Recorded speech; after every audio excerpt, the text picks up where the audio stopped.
성령으로 충만하면 피차 복종한다라고 했습니다. 그래서 아내와 남편이 피차 복종해야 된다. 지난주에 이런 말씀을 드렸는데, 이 피차 복종하는 것은 오늘 부모와 자녀 간에도 해당이 되는 것입니다. 그러면 이런 생각이 들어요. 자녀가 부모에게 복종하는 것은 이해가 되는데 부모가 자녀에게 복종한다는 게 이상하지 않습니까? 근데 여러분, 이게 이상하다면 하나님이신 예수님이 종의 형체를 가져서 죽기까지 복종하신 거 이상한 거예요. 제자들의 발을 씻기신 것, 섬기러 오신 것, 정말 이상한 것입니다. 우리가 알아야 되는 것은 예수님이 이 땅에 오셔서 전통적으로 우리가 생각하는 권위의 개념을 바꿔놓으신 것입니다. 우리도 모르게 잘못 오염돼서 고착화된 이 잘못된 권위에 대한 습관, 이것을 바꿔놓은 것이죠. 그런 면에서 오늘 성경을 통해서 부모와 자녀가 어떻게 서로 복종하는 것일까 생각해 보려고 하는데, 자, 지난주에도 제가 남편 먼저 했잖아요. 오늘도 부모부터 좀 순서를 바꿔서 부모의 복종부터 좀 나누겠습니다. 4절을 같이 보겠습니다. 시작. 또 아비들아, 너희 자녀를 노엽게 하지 말고 오직 주의 교훈과 훈계로 양육하라. 네, 여기 보면 자, 아비들아, 특히 이제 아버지들에게 얘기하고 있어요. 그런 어머니도 마찬가지 해당이 되겠습니다만, 아버지가 해야 되는 핵심 일이 뭐냐? 여기 보니 양육하는 것입니다. 자녀를 양육하는데, 그런데 양육에 있어서 해야 될 것과 하지 말아야 될 게 나와요. 하지 말아야 될 것은 자녀를 노엽게 하지 말라는 것이고, 해야 될 것은 주의 교훈과 훈계로 양육해야 된다, 이것이 나옵니다. 먼저 해야 될 것부터 좀 나누겠습니다. 아버지들은 자녀를 주의 교훈과 훈계로 양육하는 것, 이 일을 해야 된다는 것입니다. 여기 교훈이라고 하는 헬라어 단어는 행동으로 하는 교육, 그러니까 훈련이나 징계를 의미하는 단어입니다. 그 훈계는 말로 하는 가르침을 말합니다. 그래서 영어 성경에는 training and instruction 이라고 번역을 했어요. 그리고 새 번역 성경에는 훈련과 훈계라고 번역을 했습니다. 그러니까 아비는 자녀들을 행동과 말로 가르침으로써 신앙적으로 양육해야 된다라고 하는 것이죠. 근데 제가 이 말씀을 묵상하면서 떠오른 게 예수님의 제자 훈련입니다. 예수님께서는 제자들과 3년 동안 함께 기거하시면서 예수님의 행동과 말로 가르치셨습니다. 친히 삶의 모범을 보이시고 전도하고 치유하고 또 기도의 본을 보이시고 선한 일을 행하시고, 그러면서 또 제자들이 그렇게 하도록 둘씩 파송해서 실습을 시키시고, 또 때로는 깊이 있게 말씀에 강론하시고, 이렇게 하신 예수님이 부활 승천하시면서 제자들에게 주신 사명이 뭐냐? 마태복음 28장 19, 20절입니다. 시작.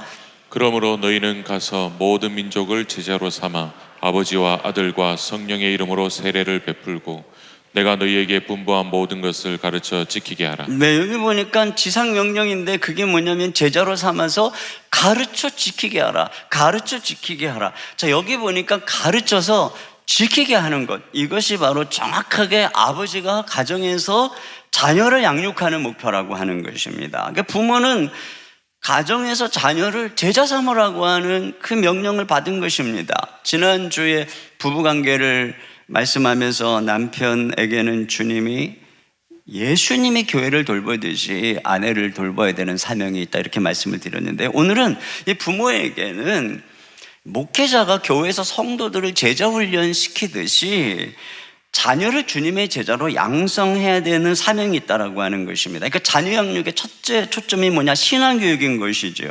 물론 자녀들이 건강하게 자라고 공부 잘하고 또 좋은 그 직장 들어가고 하는 것 중요하지만, 그것보다 먼저 부모에게 주어진 양육의 사명은 자녀들을 제자 삼는 것입니다. 우리 주님의 제자 삼는 것입니다. 여기서 이제 이 부모의 복종이 나와요. 첫째는 이 자녀가 우리의 것이 아니라 하나님의 것임을 기억하고 주의 교훈과 훈계로 양육하는 것이 바로 복종인 것입니다. 자녀들은 부모의 꿈과 부모의 한풀이를 위해서 태어난 것이 아니죠. 하나님께서 그들 각자에게 주신 사명과 계획을 위해서 우리에게 맡긴 것이고, 우리는 그것을 잘 꽃 피우도록 양육하는 청지기에 불과한 것입니다. 이게 우리가 해야 되는 첫 번째 복종인 것이고, 두 번째 복종은 뭐냐? 가정에서 부모는 이와 같은 영적인 목회자로 서야 한다는 것입니다. 이게 부모가 해야 되는 복종인 거예요. 자, 여러분, 교회 안에서 교사나 순장으로 선다는 것, 이 자체가 섬김입니다. 제가 여러분 앞에서 말씀을 전하고 훈련하는 목사의 신분으로 선다는 것은 이것을 위해서 저의 정욕, 세상적인 즐거움을 십자가에 못 박고 날마다 성령 충만한 존재로서 내 자신을 준비하고 근신하는 것을 의미하는 것입니다. 이처럼 부모가 가정 안에서 자녀를 제자로, 주님의 제자로 양성하는 존재로, 그런 영적인 목회자로 선다는 것, 그 자체가 부담이죠. 그러나 이런 부담을 지지 않으면 자녀를 향한 신앙 전수는 이루어지지 않는 것입니다. 순장에 깨어 기도하지 않고 또 말씀으로 무장하지 않는데 어떻게 영적으로 이끌 수가 있겠습니까? 마찬가지로 부모님이 늘 드라마만 보고 있다거나 부부싸움이나 한다거나 맨날 쇼핑이나 하고 세상적인 사고방식에 살고 분노를 표출하고 영적으로 게으름의 자신을 방치하면서 자녀를 주님의 교양과 훈계로 양육할 수 있다. 이거는 있을 수가 없는 것이지요. 그렇기 때문에 우리가 이러한 그 부름 앞에 선 거예요. 하나님이 맡긴 자녀를 주님의 제자로 잘 양육해야 된다는, 여기에 복종하기 위해서 내 자신의 정욕을 제어하고 기분대로 내키는 대로 살지 아니하고 자녀들을 위해서 근신하면서 성령 충만을 유지하는 것, 이게 바로 우리가 해야 되는 복종이라고 하는 것이죠. 그래서 항상 말씀에 가르칠 그러한 삶을 사는 것입니다. 신명기 6장 7절입니다. 시작. 내 자녀에게 부지런히 가르치며 집에 앉았을 때에든지 길을 갈 때에든지 누워있을 때에든지 일어날 때에든지 이 말씀을 강론할 것이며. 네, 이렇게 해야 되는데 요즘에 이제 코로나19 때문에 이제 직장들이 조금 회복이 되기도 하지만 가정에서 보내는 시간이 많죠. 저도 가정에서 보내는 시간이 많아요. 지금 여러분들이 교회 주중에 오시기가 어렵고 그러기 때문에 주중에 하던 순장반 훈련 이런 것들을 하지 못하고 또 외부 강의하던 것들도 이제 안 하다 보니까 저도 집에 있는 시간도 많고 아내가 해주는 밥 먹으면서 지금 제 몸무게가 제 인생 최고를 기록하고 있습니다. 살이 확 찐자가 되었습니다. 그럼에도 불구하고요, 저의 몸무게는 이제 정상이 됐어요. 이제 물론 배가 나와서 가족에게 큰 핍박을 받고 있습니다만 몸무게만큼은 정상입니다. 근데 요즘에 제가 이렇게 바쁜 삶을 강제로 스톱하고 자녀들과 아내와의 시간을 많이 가지면서 제가 이렇게 문득 드는 생각이 뭐냐면, 어쩌면 이런 삶이 정상일 수 있겠다는 거예요. 이 바쁘게 전 세계에서 어떤 면에서 제일 바쁘게 돌아가는 이 대한민국의 시계가 코로나19로 인해서 이게 천천히 돌아가는 것이, 이게 어쩌면 우리의 삶을 정상으로 돌려놓는 게 아닐까 하는 생각이 들고요. 코로나19로 인해서 물론 여러 가지 경제적으로 외적으로 힘든 일은 있지만 부모들이 가정에서 자녀들과 시간을 갖고 또 오늘도 이렇게 가정에서 자녀들과 함께 예배를 드리는 이런 시간들이 우리가 자녀들에게 가정에 특별한 관심을 두게 하시는 하나님의 섭리가 아닐까. 그동안 너무 밖으로 뛰어다니면서 가장 중요한 걸 소홀히 했던 우리들이 이 정상적으로 돌아오라고 하시는 말씀은 아닐까. 물론 빨리 코로나19가 물러가기를 우리는 간절히 기도해야 합니다. 그리고 또 그렇게 소망하고 있습니다만, 하나님께서 아직 이것을 두고 계시다면 우리는 이 허락한 시간에 자녀들을 향해서 못다한 이 부모로서의 영적인 목회자로서의 사명을 다해야 됩니다. 그것 하라고 기회를 주신 것이죠. 로이드 존즈가 이런 얘기를 했어요. 부모들이 자기 자녀를 신앙 양육하는 데 기울이는 배려가 애완동물이나 화초를 기르는 데 신경 쓰는 만큼만 되더라도 사정은 많이 달라질 것이다. 자, 또 한 가지, 이 자녀 영역을 위해서 하지 말아야 될 것, 이 아버지가, 부모가 하지 말아야 될 것은 자녀를 노엽게 하지 말라는 것입니다. 자녀를 화가 나게 하거나 그래서 마음에 상처를 주지 말라는 것이죠. 여러분, 제가 여러분을 막 지금 화가 나게 한다거나 여러분의 마음에 상처를 준다면 제가 여러분에게 하는 설교가 전혀 귀에 들어오지 않을 것입니다. 마찬가지죠. 부모가 자녀를 화가 나게 하거나 마음에 상처를 준다면 어떻게 그 자녀들이 부모의 가르침을 들으려고 하겠습니까? 어느 한 목회자 아들의 고백인데요, 그의 아버지가 목회에 성공하지 못하셨고 그래서 우울증을 앓았다고 합니다. 그러니까 그가 어린 시절에 목회자인 아버지와 사모인 어머니가 늘 다투셨다는 거예요. 그러다 보니까 어머니는 남편으로 인한 상처가 도끼가 올라가지고 그걸 아들한테 분풀이를 한 겁니다. 그래서 어린 시절에 발가벗겨서 내쫓기도 하고 심지어 어느 때는 막 칼을 막 휘둘러 대기도 하고, 이런 부모 아래서 자라면서 그는 빨리 어른이 되어 교회와 하나님을 떠나는 게 자기 인생의 목표가 됐다는 거예요.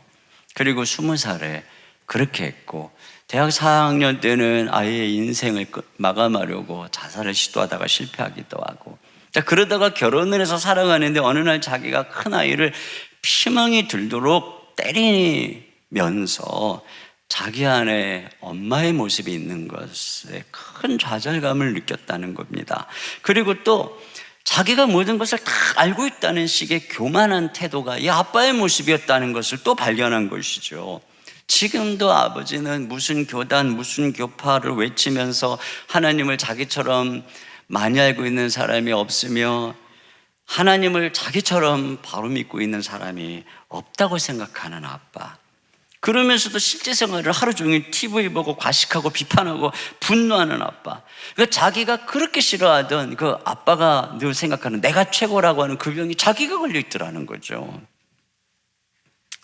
그런 게 너무너무 싫고, 그래서 바로 이 하나님의 종이었던 아빠 엄마 모습이 너무 싫어서 하나님까지 버렸다는 그런 얘기예요.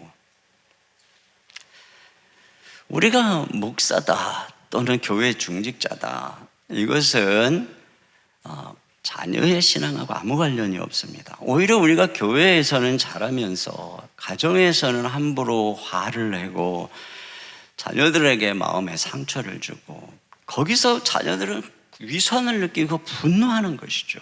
이게 신앙의 큰 걸림돌이 되는 것이죠. 그런 면에서 언제 자녀는 부모에게 이렇게 노엽게 되나 화를 내고 상처를 받게 되는가 많이 있어요. 그래서 두 가지만 살펴보겠습니다. 첫째로는 과도한 징계나 감정적 체벌이 가해질 때 아이들이 노여워하고 상처를 받는다는 거예요. 여기 보면 이제 교훈이라고 하는 말이 파이데이아로서 훈련하고 징계하는 것을 의미한다고 그랬죠. 그러니까 이것은 자녀를 양육하는 가정에서 이 징계, 때때로는 매를 때리는 것, 꾸짖는 것은 필수적이라고 하는 것을 말하는 것입니다. 성경은 자녀가 잘못될 때 징계해야 된다고 말하고 있어요. 잠언 13장 24절입니다. 시작.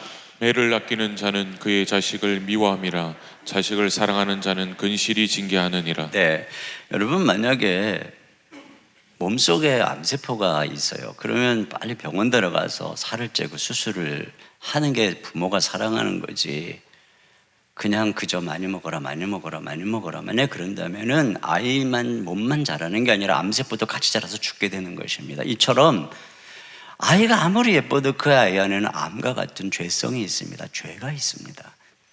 그런데 그런 죄가 드러날 때 매를 때려서 그것을 수술하고 해야 아이가 건강하게 자라는데 그걸 내버려두고 오냐 해주면 아이가 자라면서 죄성이 함께 자라서 하나님 앞에 망하게 되는 것입니다. 그러므로 사랑하는 자는 징계하는 것이죠. 잠언 22장 15절입니다. 시작. 아이의 마음에는 미련한 것이 얽혔으나 징계하는 채찍이 이를 멀리 쫓아내니. 네, 여러분 우리가 하나님의 징계 없이 오늘 이렇게 순종하는 하나님의 사람으로 여기 이 정도라도 잘할 수가 있었을까요? 마찬가지입니다. 부모가 자녀를 징계함 없이 자녀 안에 있는 불순종이 하나님 앞에서 사라지지 않는다는 것이지요. 부모가 자녀를 징계하지 않으면 훗날 세상에서 자녀는 징계를 받게 되는 것이고 고난의 불을 통과하는 극심한 고통 속에서 다듬어지게 되는 것입니다. 그러므로 여러분 아이들이 고집을 부리기 시작하는 돌무렵부터 사랑의 매를 들어야 됩니다. 3살 이전에 아이를 징계를 통해서 바로잡아야 됩니다. 엄마가 아이를 통제하지 못해서 쩔쩔매고 아빠 오면 이른다? 이러면 그 엄마는 절대로 아이를 양육하는 양육자로 설 수가 없는 것이죠. 그런데 이렇게 아이들을 징계해야 될 때 과도한 징계나 감정적인 체벌이 아이들의 마음속에 노여움과 상처를 준다는 것이죠. 그래서 부모는 자녀를 체벌할 때나 꾸짖을 때 언제나 마음의 감정을 절제해야 됩니다. 화가 난 상태에서 아이에게 매를 때리는 것은 폭행이지 징계가 아닙니다. 그리고 매를 때릴 때에는 언제나 사전에 약속한 대로 체벌을 해야지 즉흥적으로 매를 때리면 아이들은 그런 일관성 없는 엄마의 눈치를 보면서 정서가 불안해지죠. 그런 아빠를 보면서 두려움에 떨게 되는 것입니다. 또는 사람이 있는 데서 아이를 징계하거나 야단을 치면 아이는 모욕감을 느끼게 됩니다. 때로는 욕실에 불을 끄고 캄캄한 공간에 홀로 내버려 두는 식으로 아이를 체벌한다면 아이의 마음에 깊은 두려움이 상처로 남게 되는 것이죠. 그러므로 징계를 할 때는 감정을 절제하고 사려 깊고 계획적으로 지혜롭게 시행해야 되는 것이죠. 자, 로이드 존재가 한 말을 또 한번 읽어드릴게요. 당신이 어린아이를 징계할 때는 먼저 당신의 감정을 억제하지 않으면 안 된다. 당신 자신이 훈련되지 않고서 무슨 권리로 당신의 자녀에게 그가 징계를 받아야 한다고 말할 수 있겠는가? 자녀를 양육하려면 절제하는 일과 자기 감정을 다스리는 일이 본질적으로 선행되어야 한다. 여러분, 특별히 자녀가 사춘기가 넘어가게 되면은 자녀들의 반항이 이제 극에 달하기 시작합니다. 근데 그때는 절대 아이들에게 매를 때리면 안 됩니다.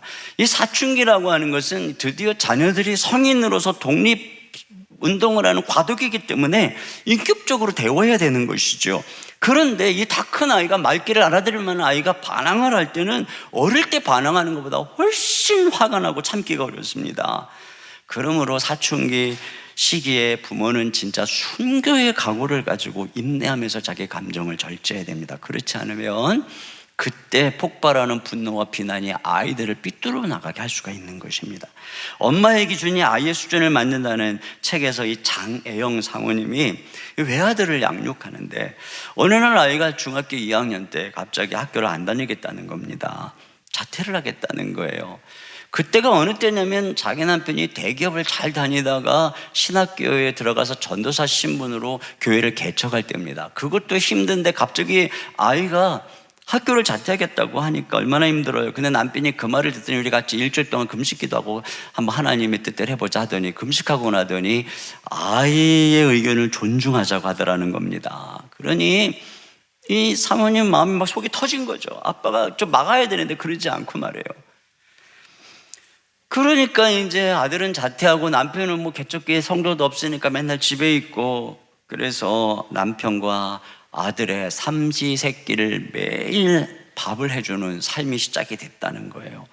근데 자퇴하면 공부 열심히 하겠다고 한 약속은 어디 가고 날마다 집에서 텔레비전 보고 만화를 보면서 뒹굴뒹굴하고 거기에 남편까지 합세해가지고 같이 만화를 보면서 즐거워하는 모습을 보고 막 속이 그냥 막 뒤집어지겠다는 거죠. 그런데 그런 시간을 3년을 보냈다는 거예요. 그리고 그 3년 동안 이 사모님이 죽기 살기로 정성껏 밥을 해줬다는 겁니다. 어떤 때는 밥 먹고 빈둥거리는 아들이 너무나 미우면 로마서 12장 20절 말씀에 내 원수가 줄이거든 먹이고 목마르거든 마시게 하라는 말씀을 막 암송하면서 그러면서 밥을 해줬다는 거예요. 그러다 보니까는 아이가 어느 순간부터 공부를 하기 시작하고 최연소로 연대 법학과를 들어가고 최연소로 사법고시까지 패스를 하게 됐다는 거예요. 물론 아버지 보니까 아버지가 서울대 출신이어서 머리가 좋은 집안인 거예요. 그런데 사모님의 인내가 그걸 꼽히게 한 거죠. 이때 만약에 막 분노를 쏟아내고 막 그냥 비난하고 그랬다면 아이들의 마음에 이 상처가 가득해서 방황이 길어졌을 것입니다. 항상 기뻐하라, 쉬지 말고 기도하라, 범사에 감사하라. 이것은 바로 가정에서 부모가 자녀를 향해서 가져야 될 태도입니다. 항상 기뻐하라, 쉬지 말고 기도하라, 범사에 감사하라. 함부로 부모라고 애들 앞에서, 교회에서도 조심하고 감정 절제하고 회사에서도 조심하고 감정 절제하면서 집에 와갖고는 막 다 쏟아내고, 절대 그러면 안 된다는 것입니다. 이게 바로 부모의 섬김이라고 하는 거죠. 또 한 가지는 역으로 부모가 너무 훌륭하고 완전해서 그 부모의 높은 기대와 완벽주의가 아이들을 좌절하게 하고 분노하게 한다는 것입니다. 때때로 보면은 율법적으로 이 흠잡을 데 없는 경건한 부모들이 자녀를 신앙적으로 억압하고 숨막히게 할 수가 있어요. 언젠가 저랑 함께 교제하던 어느 목사님의 고백인데, 늘 아들을 경건하게 강하게 키워야 되겠다는 마음이 자기 안에 있었던 것 같다는 거예요. 그래갖고 딸한테는 너그러운데 아들한테는 이상하게 인색하고, 또 아들이 조금만 잘못하면 화를 내고 되게 엄격했다는 거죠. 그러던 중에 이제 목사님이 어떤 아버지에 대한 강의도 듣고 자기를 돌아보면서 내가 너무 잘못했구나 하는 마음으로 아이들 앞에서 무릎을 꿇고 사과를 했다는 거예요. 그래서 그랬는지 어느 날, 이제 목사님하고 사모님하고 아들하고 식사를 같이 하게 됐는데, 아들이 자기 이야기를 하더라는 거예요. 자기가 아버지 아들로 살아가는 게 그동안 너무 힘들었다는 거예요. 아버지가 너무 반듯하고 잘못한 것이 없기에 더더욱 부담되고, 목사의 아들이라는 것이 주변에 너무 부담되고 힘들었고, 그래서 얼마 전부터 자기의 우울증이 와서 정신과를 찾아갔더니 공황장애라는 진단을 받았고, 그래서 지금 그 약을 먹고 있노라고, 엄마 아빠 몰래 그 약을 먹고 있노라고 고백을 하더라는 것입니다. 이 말을 들은 목사님이 충격을 받은 거예요. 자기가 목회한다고 분주하게 뛰어다니면서 아들의 상황이 어떤지도 모르고 이렇게 힘들어하는 것도 모르는 내가 무슨 아버지인가 해가지고 그 앞에서 펑펑 울었다라고 고백을 하시는 겁니다. 부모님 입장에서는 이렇게 훌륭하고 헌신적으로 자녀를 뒷바라지하는데 뭐가 부족한가 이런 생각을 할 수 있어요. 그러나 그러면 그럴수록 자녀는 숨이 막히고 무거운 것입니다. 너무 경건하고 성실하고 완벽한 부모가 자녀를 숨 막히게 하는 것이죠. 말하지 않아도 눈빛 하나로부터 애들이 막 주눅이 들고 막 기가 죽는 것입니다. 여러분, 우리가 자녀를 말씀으로 양육하는, 주의 교양과 훈계로, 교훈과 훈계로 양육한다는 게 율법적 부모가 되라, 절대 그런 얘기가 아니에요. 저는 목사로서 가끔 저의 권위를 저의 행위에서 찾으려고 할 때가 있어요. 물론 목사로서 행위가 올바를 때 말씀의 권위가 있는 것도 사실입니다만, 만약에 제가 이렇게 했기 때문에 여러분도 이렇게 해야 된다라고 밀어붙인다면 여러분 숨이 막힐 것입니다.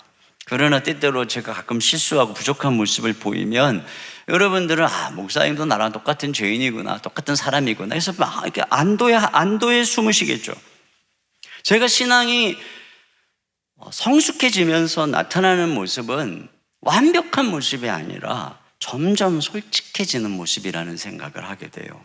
과거에는 제가요, 머리를 감지 않으면 밖에 나가지도 않고요, 양복을 입지 않으면 나가지도 않고, 성도들이 잘 가는 쇼핑센터나 이마트나 여기 롯데몰 절대 안 갔어요.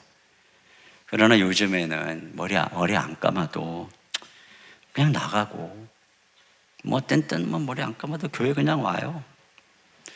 롯데몰도 그냥 갑니다. 지나가다 나를 흘끔흘끔 보면 우리 교인인가 보다, 그리고 그냥 갑니다. 아직 광교에 있는 백화점은 못 가봤지만 가볼 겁니다. 그냥 이렇게 숨기지 않고 그냥 있는 모습 그대로, 이게 이제 저에게 있어서 변화돼 가고 있는 모습이에요. 왜 이렇게 내가 변화될까 하고 제가 생각해 봤더니, 주님의 은혜로 내가 점점 나를 포용하고 있는 거예요. 내가 나를 포용하지 못할 때 주변에 계속 신경을 쓰다가 이제는 주님의 은혜로 내가 나를 포용하니 하는 거죠. 자, 그런데 말이에요. 이렇게 내가 나를 포용하니까 내가 남을 포용하게 된다는 거죠.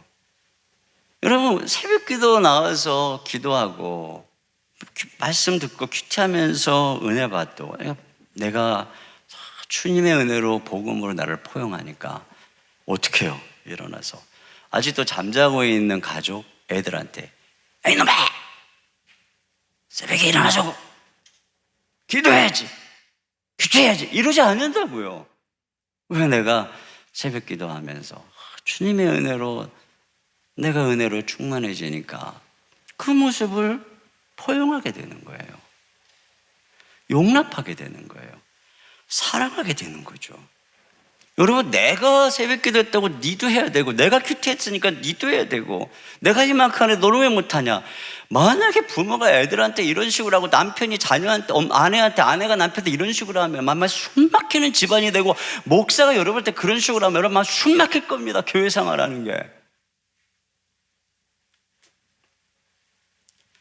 그러나 그런 게 아니고 기도하고 말씀 보고 큐티하니까 온유해지고 용납하고 사랑과 기쁨과 활력이 넘치고 이런 모습을 보니까 나도 엄마 아빠처럼 기도 배우고 싶어요. 나도 엄마 아빠처럼 말씀 가르쳐 주세요. 이게 정상인 거예요. 예수님이 그랬잖아요. 예수님의 그 빛나는 영광스러운 모습, 온유한 모습, 그 포용하는 모습, 그것의 비밀이 뭘까? 가만히 보니까 예수님이 날 한적한 곳에서 기도하고 오신단 말이죠. 그래서 어느 날 주님 우리한테도 기도 좀 가르쳐 주세요. 이게 제자훈련의 핵심인 것입니다. 우리가 뭘 할 수 있고 내가 뭘 더 하기 때문에 너도 그렇게 된다라고 말하는 선생님, 부모님을 요즘 애들이 뭐라고 부르는지 아세요? 꼰대라고 부릅니다. 나이 좀 먹고 직위 좀 있고 자기 경험 있다고 허세 부리고 교만하고 지시적이고 자기 마음대로 하려고 하면은 요즘 애들이 뭐라 그러냐? 갑질한다고 그러고 똥군기 잡는다고 그럽니다. 똥군기 잡는다 그래요. 요즘 젊은이들은 나이 있다고 직위 있다고 또는 뭔가 사회적인 위치 높다고 권위를 내세우는 거 엄청 싫어합니다. 요즘 대학생들은요, 대학 정할 때, 과 정할 때 물론 적성도 중요하고 대학 평판도 중요하겠지만 그 과 분위기, 그래서 선배들이 뭐 군기 잡나 안 잡나 이런 것 굉장히 따져보고 학교 정합니다. 젊은 세대들도요, 술 먹이고 회식 강요하는 회사 안 갑니다. 요즘 젊은이들이 회사를 결정하는 요소 연봉이 아니라 직장 문화라는 거예요. 이직률이 높은 회사의 특징이 뭐냐? 상사가 갈군다는 거죠. 사장하고 싸워서 회사 그만두는 사람 별로 없고요. 대부분 바로 위에 서열 하나 놓고 둘 높은 사람들이 말이죠. 엄청 권위적이고 그러면서 상명하복 분위기, 연공 서열 분위기, 수직적인 문화, 회식 참여 강요하고 상사 눈치 보면서 정시가 되니 퇴근하지 못하게 하는 이런 분위기. 이런 것 때문에 회사 그만두고 이런 회사 안 간다는 겁니다. 과거에 인기 최고였던 애플, 구글, 페이스북조차도 작년 올해 젊은이들이 좋아하는 회사 순위에서 10위권, 20위권, 30위권 바깥으로 떨어졌습니다. 왜 그럴까요? 벌써 세월이 가면서 애플, 구글, 페이스북 이런 데 있던 사람들이 벌써 이미 다 권위적으로 된 거죠. 구찌라고 하는 회사가 그렇게 침체하다가 요즘 굉장히 인기인데 그 비결이 뭐냐 하니까 그림자 임원회인가 위원회인가 이 임원들하고 이렇게 회의를 하잖아요. 상품에 대해서. 그 다음에 반드시 CEO가 20, 30대 젊은 직원들 데려다가 그림자 임원회를 한다는 거예요. 그 말을 듣고 이 회의를 하지만 그들의 말을 듣고 결정하는데 그 결과 기가 막힌 제품들이 나와가지고 지금 구찌가 정상에 오르고 있다는 거죠. 지금 이런 시대예요. 나의 경험 이것으로 권위를 내세우는 시대가 지금 끝나가고 있는 것입니다. 근데 이런 시대에 내가 남편이고 내가 아빠니까 마치 왕이나 된 것처럼 그렇게 권위적으로 행동하면은 가정에서 이제 가족들이 이제 촛불 시위하기 시작하는 겁니다. 구테타 일으키게 되는 것입니다. 그러므로 우리가 예수님의 모험에 귀를 기울여야 됩니다. 하나님이시지만 섬기신 예수님. 우리 주님께서 이 세상의 우두머리들은 상석에 앉기를 좋아하고 대접받기를 좋아한다. 그러나 우리 주님은 섬겼다는 거예요. 끝자리에 앉는다는 것입니다. 제자들의 발을 씻겼다는 것입니다. 그리고 그렇게 죽기까지 복종했더니 하나님이 높이셨다. 이게 진짜 권위다. 권위는 이런 것이다. 주님께서 말씀하는 것입니다. 자, 두 번째로, 시간이 별로 없지만 자녀의 복종에 대해서 잠시 살펴보겠습니다. 1절부터 3절까지 같이 읽습니다. 시작. 자녀들아, 주 안에서 너희 부모에게 순종하라. 이것이 옳으니라. 내 아버지와 어머니를 공경하라. 이것은 약속이 있는 첫 계명이니 이로써 내가 잘되고 땅에서 장수하리라. 네. 자, 부모에게는 순종하라, 공경하라 이렇게 말씀하고 있는데, 자, 이것을 세 가지로 정리할 수 있습니다. 첫째는 뭐냐면 부모에게 순종하는 것은 옳은 것이라는 겁니다. 이게 뭐냐면 하나님이 정하신 인간의 도리라는 거예요. 옳다라고 하는 것은 신앙의 양심적으로 판단할 때 부모에게 순종하는 것은 옳은 일이다. 인간 안에는, 양심 안에는 하나님이 새겨주신 도덕률이 있어요. 그래서 C.S. 루이스가 순전한 기독교라고 하는 책에서 조사를 해보니까 고대 문명의 발상지인 이집트나 바벨론이나 또는 인도나 중국이나 또는 저 그리스 로마의 도덕 이 법률을 다 조사해 보니까 비슷하더라는 것입니다. 서로 교류도 없었던 그들이 비슷하더라는 거예요. 그리고 오늘날하고도 도덕이 비슷하다는 거죠. 이게 뭐냐? 인간의 마음 안에 하나님이 새겨주신 도덕률이 있다는 겁니다. 근데 이 말씀이 뭐냐면 그런 도덕률, 양심에 비추어 볼 때 부모를 공경하는 건 옳은 일이라는 것이죠. 그러니까 다시 말하면 인간의 도리라는 겁니다. 그래서 이 성경 출애굽기에 보면 부모를 치는 자는 죽여라, 또는 부모를 저주하는 자를 죽여라, 거역하는 자를 죽여라 이렇게 말씀하는 거 왜 그러겠습니까? 그런 자는 인간도 아니다. 인간의 기본적인 도리도 지키지 않는 존재라고 하는 것이죠. 여러분, 구구단이 취향이 아니고 진리인 것처럼 이 마음 안에 있는 도덕률은 취향이 아니에요. 하나님이 세워주신 절대적인 기준이고 진리입니다. 2+2가 4, 옳은 것이죠. 마찬가지로 부모에게 자녀들이 순종하는 건 옳은 것이란 말입니다.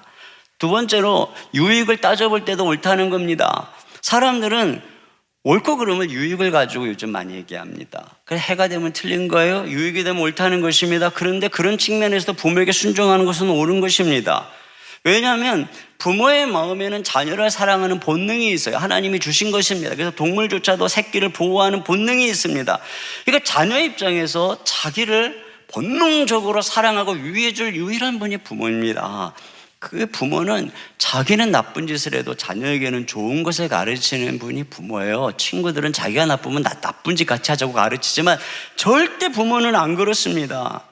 부모는 또한 이미 오랜 세월을 살았기에 자녀가 갖고 있지 않은 인생의 지혜가 있습니다. 또 자녀는 부모의 유전자를 받았기 때문에 부모, 엄마, 아빠와 비슷한 기질, 비슷한 체질을 가졌어요. 그렇기 때문에 누구보다 부모가 자녀의 약점과 강점을 잘 알고 잘 양육하고 이해할 수 있습니다. 그러므로 그런 부모의 말을 자녀가 들으면 자녀가 잘 되는 거예요. 그래서 지혜로운 자는 부모 말을 듣는 것입니다. 잠언 13장 1절입니다. 시작. 지혜로운 아들은 아비의 훈계를 들으나 거만한 자는 꾸지람을 즐겨 듣지 아니하느니라. 네, 그렇죠. 자, 두 번째, 이 말씀에서 우리에게 주는 건 뭐냐면 부모에게 순종하는 것은 하나님이 세운 권위에 복종하는 거란 뜻입니다. 2절에 보니까 내 아버지와 어머니를 공경하라, 이것은 약속 있는 첫 계명이다 이렇게 말하고 있어요. 여기 공경하다라고 하는 말은 중하게 여기다 높이 평가하다 이런 거죠. 잠언 23장 22절 시작. 너를 낳은 아비에게 청종하고 내 늙은 어미를 경히 여기지 말지니라. 네. 자, 이와 같이 부모를 중히 여기는 거, 이게 공경입니다. 그런데 이 부모님의 이 무게, 부모님의 가치가 어디에 있는 것일까요? 우리 하나님께서는 십계명에서 하나님을 경외하는 이 첫 번째 돌판에 계명을 주신 다음에 두 번째 돌판의 첫 계명으로서 부모를 공경하라고 하셨습니다. 그러면서 약속을 주셨습니다. 하나님을 사랑하고 우상을 섬기고 하나님만 섬기는 자에게 축복의 약속을 주신 것처럼 부모를 공경하는 자에게 약속을 주셨습니다. 신명기 5장 10절 같이 봅니다. 시작. 나를 사랑하고 내 계명을 지키는 자에게는 천대까지 은혜를 베푸느니라. 네, 근데 이처럼 부모를 공경하는 자에게 약속을 주셨어요. 16절 시작. 너는 내 하나님 여호와께서 명령한 대로 내 부모를 공경하라. 그리하면 내 하나님 여호와가 내게 준 땅에서 내 생명이 길고 복을 누리리라. 네, 부모 공경하면요 이렇게 복을 받는다는 겁니다. 그 인천 순복음교회 최성규 목사 원로 목사님 되셨는데 이분이 오래전부터 성경적인 효 운동을 하셨습니다. 근데 이분이 성경적인 효 운동을 하시게 된 계기 중에 하나가 삼풍백화점 붕괴 사건이라고 합니다. 자, 그 삼풍 붕괴로 많은 사람이 죽었는데 그 붕괴된 현장에서 기적적으로 살아난 세 청년이 있는데 11일 만에 최명석 군이, 13일 만에 유지환 양이, 17일 만에 박승현 군이 구출이 됐다고 합니다. 이 목사님은 이들이 아마도 예수 믿는 청년이겠거니 했는데 3명 다 불신자였던 거예요. 근데 나중에 보니까 이 3명 다 효자, 효녀였다는 겁니다. 그래서 목사님이 이 5계명에 부모를 공경하는 자에게 내가 준 땅에서 생명이 길고 복을 누릴 거라고 하신 이 말씀의 약속이 이게 사실이구나. 이게 일반론적인 측면에서도 하나님이 약속을 주시는구나. 이렇게 생각했다는 거죠. 여러분, 하나님을 섬길 때 축복을 주시겠다고 하신 하나님께서 부모를 섬길 때 축복하겠다. 이게 무슨 뜻입니까? 바로 부모에게 하나님의 권위를 입혀주시는 것입니다. 그래서 하나님을 경외하듯이 부모를 공경하라는 것입니다. 아내가 예수님께 하듯이 남편에게 순종하라고 하였다면 자녀는 하나님께 하듯이 부모에게 공경하라는 것입니다. 하나님이 당신의 권위를 부모에게 입혀주신 것이지요. 그래서 너희가 나를 대하듯이 부모를 대하라. 그러면 축복하겠다. 그러나 그렇게 하지 않으면 책망을 하시겠다는 것입니다. 그런 면에서 우리가 부모님을 아주 무겁게 여겨야 합니다. 아무리 부모님이 못 배우고 가난하고 연로하셔도, 부모님이 설사 교양이 없으셔도 하나님이 세운 권위의 옷이 있음을 늘 인식해야 됩니다. 사울이 그렇게 미쳐 날 때도 다윗이 그가 하나님의 기름 부음 받은 자라는 걸 늘 인식하면서 그 태도를 함부로 하지 않았던 것, 여러분, 이게 우리가 우리 부모님에 대해서 늘 생각해야 되는 적용거리입니다. 노아가 술에 취해서 벌거벗은 채 장막에 누웠을 때 함은 그것을 드러내고 형제들에게 가서 떠벌렸지만 이 셈과 야벳은 가려줌으로써 그들의 운명이 저주와 축복으로 나뉜 것처럼 우리가 오늘날 부모님에게 하는 말, 행동 하나하나가 하나님 앞에서 우리의 삶의 운명을 가르고 있다는 거죠. 그러므로 부모님을 향해 말을 함부로 하면 안 됩니다. 요즘 아이들이 친구들끼리 이야기하면서 엄마를 2년 전년 하면서 얘기한다는 얘기를 들었어요. 이것은 하나님 앞에 큰 불경죄인 것입니다. 하나님이 우리를 용서하는 사랑이라 할지라도 넘지 말아야 될 선이 있고 지켜야 되는 거룩이 있습니다. 아무리 부모가 나에게 잘해주고 나를 사랑한다 할지라도 지켜야 되는 선이 있는 것입니다. 이게 질서, 이게 권위입니다.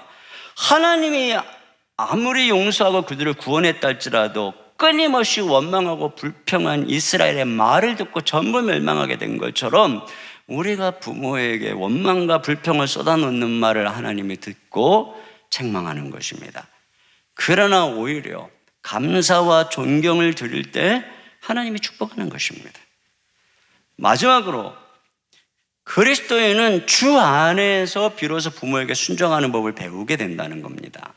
여러분, 타락한 인간은 무력합니다. 그래서 옳은 데 못해요. 그렇게 하면 뻔히 축복을 받고 그렇게 안 하면 하나님의 책망을 받는다고 하는데도 못해요. 이게 인간의 연약함입니다. 우리의 힘으로는 순종할 수가 없어요. 그래서 오늘 뭐라 그러냐, 주 안에서 순종하라는 것입니다. 물론 여러 가지 의미가 있겠지만 제가 여러분에게 말씀드리고 싶은 것은 우리 예수님이 부모에게 순종하라고는 율법의 말씀을 성취한 분이라고 하는 것입니다. 예수님은 어려서부터 육신의 부모에게 순종하셨어요. 누가복음 2장 51절입니다. 시작. 예수께서 함께 내려가사 나사렛에 이르러 순종하여 받으시더라. 네, 그리고 이 예수님이 공생애를 사시고 인생의 마지막 가장 극심한 십자가에서 그 어머니를 사랑하는 제자에게 부탁하죠. 요한복음 19장 26, 27절입니다. 시작. 예수께서 자기의 어머니와 사랑하시는 제자가 곁에 서 있는 것을 보시고 자기 어머니께 말씀하시되 여자여 보소서 아들이니이다 하시고 또 그 제자에게 이르시되 보라 내 어머니라 하신대 그때부터 그 제자가 자기 집에 모시니라. 이렇게 예수님은 자기 신의 전생애를 통해서 내 부모에게 순종하라 공경하라고 하는 율법을 완성하신 것입니다.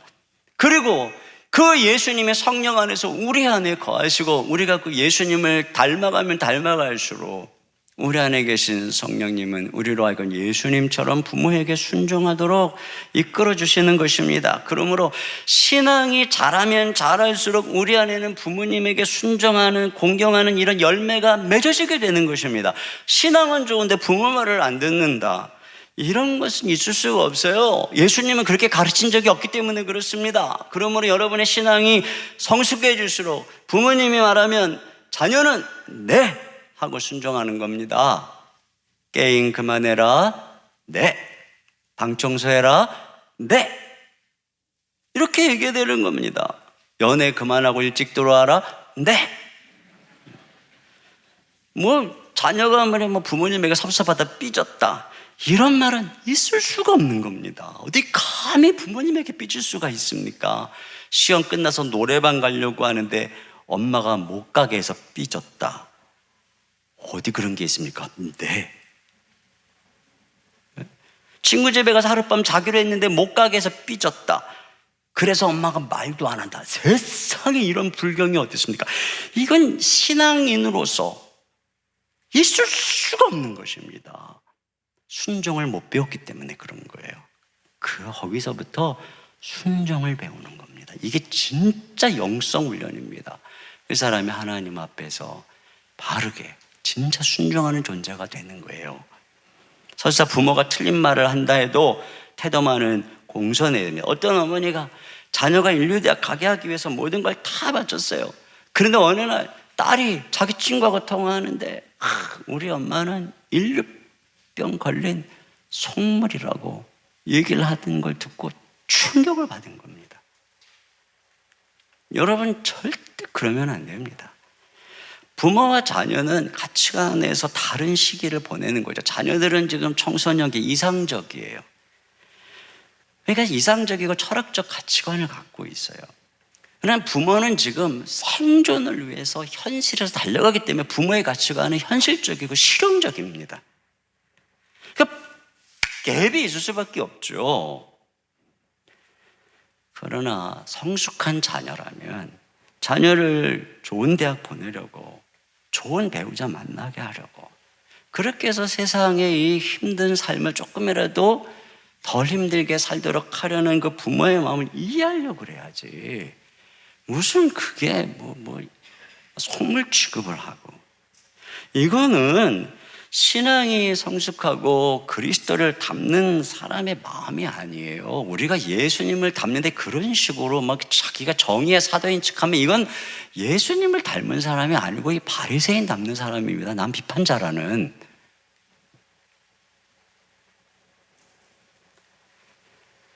텔레비전 드라마를 보면 부모에게 거역하고 소리 지르고 바른 소리하고 부모를 가르치려고 그러고, 이런 태도를 그대로 배우고 친구한테 그런 무례한 것을 배우고, 이런 사람들은 예수님에게 배우는 사람들이 아닌 것이에요. 신앙이 좋을수록 부모님을 공경하고 무겁게 여기고 말 한마디도 조심하고, 교회에서는 상냥하게 하면서 집에서는 부모한테 짜증낸다, 함부로만 말한다. 그런 사람은 아직 그리스도에게 배우지 못한 사람입니다. 아버지의 마음이라는 김승현 시인의 시의 일부를 읽어드리고 마무리할게요. 세상이 시끄러우면 줄에 앉은 참새의 마음으로 아버지는 어린 것들의 앞날을 생각한다. 어린 것들은 아버지의 나라다. 아버지의 동포다. 아버지의 눈에는 눈물이 보이지 않으나 아버지가 마시는 술에는 항상 눈물이 절반이다. 아버지는 가장 외로운 사람이다. 폭탄을 만드는 사람도 감옥을 지키는 사람도 술가게 문을 닫는 사람도 집에 돌아오면 아버지가 된다. 아버지의 때는 항상 씻김을 받는다. 어린 것들이 가진 그 깨끗한 피로. 여러분, 폭탄도 만들고 술도 팔고 그렇게 때를 묻히면서 어린 것들을, 자녀를 위해서 살아갑니다. 그러나 그 순수하게 때 묻지 않게 자라는 아이들을 보면서 아버지는 씻김을 받는 거죠. 그런데 그 자녀가, 그 아버지의 때 묻은 희생 속에 큰 자녀가 자기가 옳은 것처럼 부모한테 함부로 하고 속물이라고 그러고 비판하고 가르치고 그러면 그 부모는 어디서 속죄함을 얻습니까? 그것처럼 배은망덕한 태도가 없는 것입니다. 우리는 부모님을 이해하고 용납하고 공경하고 감사와 존경을 드려야 마땅한 것입니다. 예수님께서는 이와 같이 우리의 복종이 진짜 복종이 되게 하셨습니다. 또한 우리 주님께서는 권위가 진정한 권위의 자리를 찾아가도록 하신 분입니다. 이 세상에는 이 권위와 복종이 제대로 설 때, 즉 서로 복종할 때만 질서 가운데 세워지는 것이고, 그것은 오직 우리 주 예수님 안에서 가능한 것입니다. 우리 이 시간에 같이 함께 찬양을 드리겠는데요. 너 어디 가든지 순종하라, 너 어디 있든지 충성하라. 주 너의 하나님 왕 되신 주 영원히 주님만 찬양하리. 오늘 우리에게 주신 말씀을 마음에 생각하면서 같이 찬양을 드리겠습니다.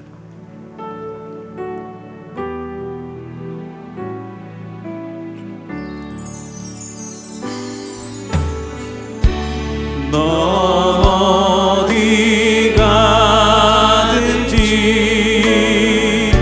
순종하라.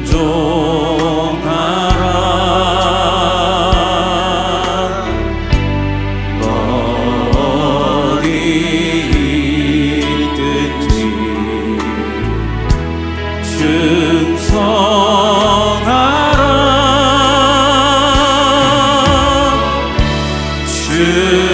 주 너의 하나님 왕 되신 주 영원히 주님만 찬양.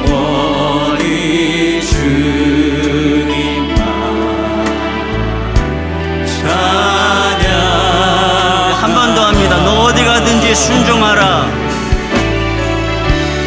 어디 가든지 순종하라. 너 어디 있든지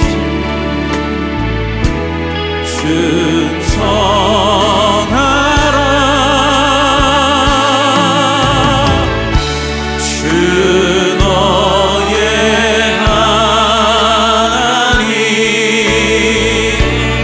왕 되신 주 영원히 주님만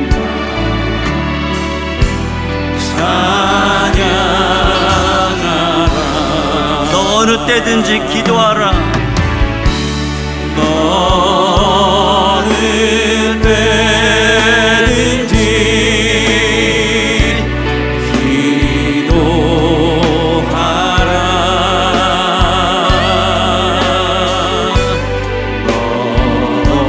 어느 때든지 감사하라.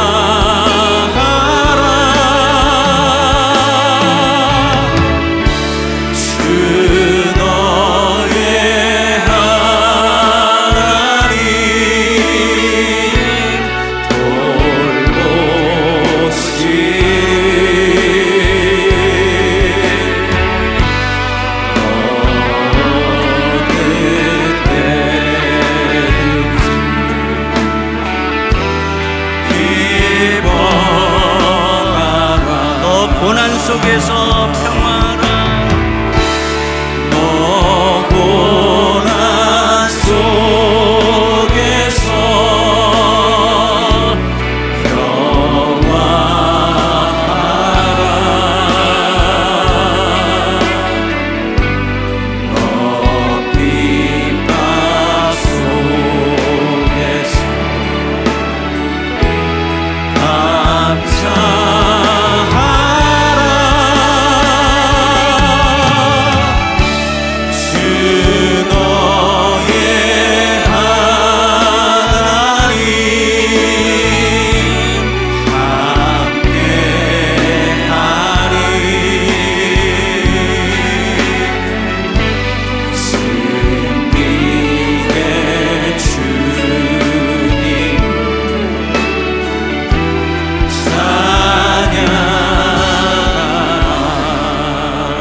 이 시간에 같이 함께 기도하겠습니다. 먼저 부모는 자녀를 주님의 제자로 삼아 행동과 말로 자녀들을 양육하게 하소서. 그런 존재임을 늘 인식하게 해달라고 기도합시다. 부모는 절제된 징계와 체벌로 자녀를 바로잡게 하시고 포용과 사랑으로 양육하여 올바른 권위가 회복되게 해달라고. 자녀는 부모에게 공경과 순종함으로 하나님이 세우신 질서와 권위에 복종하게 하소서. 우리의 힘으로 순종할 수 없게 주 안에서 순종하며 부모에게 순종함으로 신앙의 성숙함을 이루게 하소서. 우리 같이 한 목소리로 기도하겠습니다. 하나님 아버지, 참